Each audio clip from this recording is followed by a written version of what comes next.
আসসালামু আলাইকুম। আমরা আজকে ঈদুল ফিতরের নামাজ আদায় করতে যাচ্ছি বড়বাড়ি মিম মসজিদ ঈদগাহ ময়দানে। আমরা আজকে ঈদের সালাত আদায় করব। আমরা সবাই একসঙ্গে যাচ্ছিলাম ঈদের ময়দানে ঈদের নামাজ আদায় করতে। শাকিল ভাইরা ছিল, নিপু ভাইয়া ছিল, টিপু ভাইয়া ছিল, আফরা, তোয়া, সবাই মিলে যাচ্ছিলাম ঈদের নামাজ আদায়ের জন্য ঈদগাহ ময়দানের দিকে। পবিত্র ঈদুল ফিতর খুবই গুরুত্বপূর্ণ একটি দিন মুসলিম উম্মার জন্য।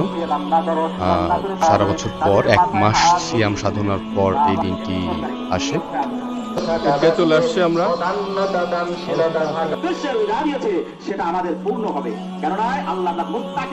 ঈদের ময়দানে আসার পর অনেক পরিচিত মুখ দেখতে পাচ্ছিলাম। সাগরের সাথে দেখা হয়ে গেল। এর মাঝে বসে পড়লাম আমরা ঈদের নামাজ আদায় করার জন্য। খুতবা চলছিল। এছাড়াও চারপাশে প্রচুর পরিমাণ পরিচিত মুখ, কম বেশি সবাই পরিচিত। দৃশ্যগুলো দেখতে ভালো লাগছিল।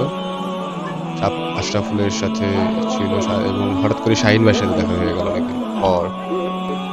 ঈদের সালাত বা ঈদের জামাত শুরু হবে কিছুক্ষণের মধ্যেই।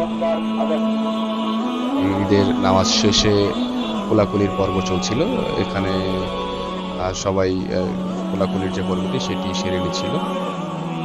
সেলিম ভাইয়ের সাথে দেখা গেলে এখানে ভুবন ভাইয়ার সঙ্গে দেখা হয়ে গেল। এছাড়াও দেখতে পাচ্ছিলাম শাকিল ভাইয়া ছিল এই পাশে।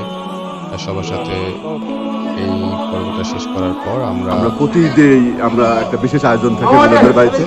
এটা অনেক বছর ধরে হয়ে আসতেছে। সেই আয়োজনের জন্য আমরা চলে যাচ্ছি এখন মিলাদের বাড়িতে। ওখানে আমাদের খাওয়া দাওয়া হবে।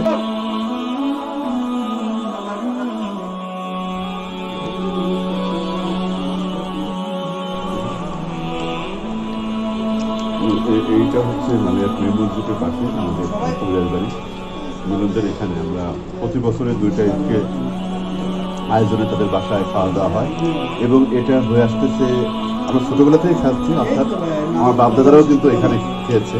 তো সেই জায়গা থেকে আমরা কিন্তু প্রতিবারই এখানে চলে আসি। আজকেও সেই ব্যতিক্রম না। সবাইকে ঈদ মোবারক।